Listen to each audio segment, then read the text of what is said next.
kapechay. Ako ngayon ay magpipitas ng pangalawang beses sa aking mga pechay. Dahon lang ang aking pipitasin. Tara, samahan niyo ako mga kapechay.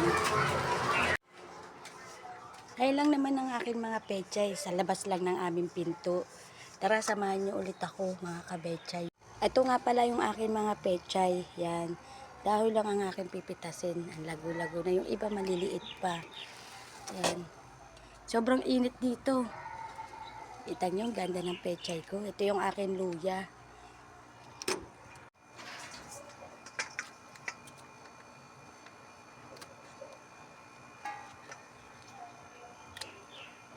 Dahon lang ang kinukuha ko. Tulad niyan. Nalago pa naman yan.